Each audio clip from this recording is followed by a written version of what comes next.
السلام علیکم ناظرین، پروگرام ذرا سوچ کے ساتھ میں ہوں مرزا صفدر بیگ۔ ناظرین، آج ہمارے استاد ہمارے اسٹوڈیو میں موجود ہیں جناب سینئر تجزیہ نگار لیاقت مغل صاحب۔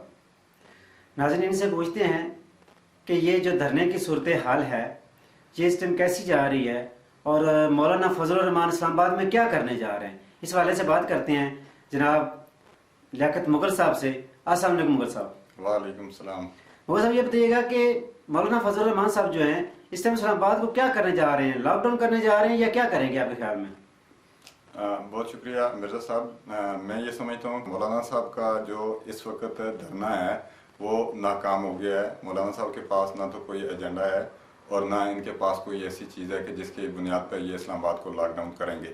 حکومت پوری چوکس ہے اور وہ اسلام آباد کے شہریوں کو اپنے انہوں نے اثار میں رکھا ہوا ہے اور بالکل قریب سے دیکھ رہے ہیں کہ اس وقت کوئی بھی ایسی بدامنی یا کوئی ایسی صورتحال پیدا نہ ہو کہ جس سے وہاں کے شہری جو ہے عدم تحفظ کا شکار ہو سکیں۔ ٹھیک ہے، میرے ذرائع تو یہ کہہ رہے ہیں کہ انہوں نے اتنی ساری عوام منگوائی ہوئی ہے، خاص کر کے جو کے پی کے ایک مختلف بلوچستان وغیرہ جہاں جہاں پہ ان کے مدارس وغیرہ ہیں وہاں سے، کہ انہوں نے کچھ جو آپ کے عوام ہیں کچھ اسلام آباد میں ہیں کچھ پنڈی میں ہیں، بہت افزائش کے مطابق یہ پتہ چلا جا رہا ہے کہ یہ لوگ جائیں گے سیکٹریٹ کی طرف اور یہ لوگ یہاں سے نکلیں گے اور وہ اس سے پہلے وہاں پہنچ چکے ہوں گے، تو اس کے حوالے سے آپ کیا کہیں گے؟ میرے صاحب، میں سمجھتا ہوں کہ مولانا صاحب چونکہ سینئر سیاستدان ہیں اور وہ کبھی بھی ایسی کوئی غلطی نہیں کریں گے، اور میرے اندازے کے مطابق وہ اب فیس 7 مانگ رہے ہیں۔ وہ یہ چاہ رہے ہیں کہ انہیں کوئی باعزت راستہ ملے اور وہ واپس چلے جائیں، چونکہ ان کے پاس نہ تو اتنی کوئی تعداد ہے، وہ جو مدرسے کے بچے ان کے ساتھ بیٹھے ہوئے ہیں انہیں خود یہ نہیں پتا کہ وہ یہاں کیوں آئے ہیں۔ یہ پہلا دھرنا ہے کہ جس میں کوئی ایجنڈا نہیں ہے۔ مولانا صاحب کراچی سے سٹارٹ لیتے ہیں اور اس وقت تک انہوں نے اپنا ایجنڈا واضح نہیں کیا۔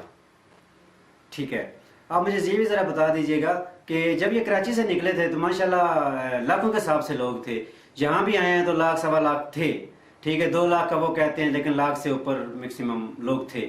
تو اب جو لوگ ہیں وہاں سے آہستہ آہستہ جانا شروع ہو گئے ہیں۔ میں دیکھ رہا ہوں، کل میں دھرنے پہ خود بھی گیا ہوا تھا، تو جو میں نے وہاں پہ دیکھا کہ جہاں پہ لاکھ سوا لاکھ بنا تھا وہاں 25-30 ہزار بندہ نظر آ رہا ہے۔ اس کی کیا وجوہات ہو سکتی ہے؟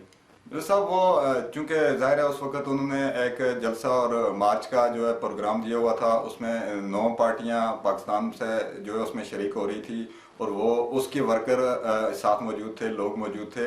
اب چونکہ نون لیگ اور پیو پارٹی جو پاکستان کی میجر پارٹیاں تھیں انہوں نے یہ کہہ دیا ہے کہ ان کا اس دھرنے سے کوئی تعلق نہیں ہے اور وہ اس میں شامل نہیں ہوں گے، تو ظاہر ہے آپ مولانا صاحب کے پاس بچے کچے وہی 10 سے 15 ہزار لوگ ہیں جو مدرسے کے جو ان کے ساتھ ہیں۔ ٹھیک ہے، بہت شکریہ ناظرین، پروگرام آپ نے دیکھا، ذرا سوچ کے ساتھ مرزا صفدر بیگ کو اجازت دیجیے۔ انشاءاللہ نیکسٹ ویک پھر حاضر ہوں گے ایک نئے موضوع کے ساتھ۔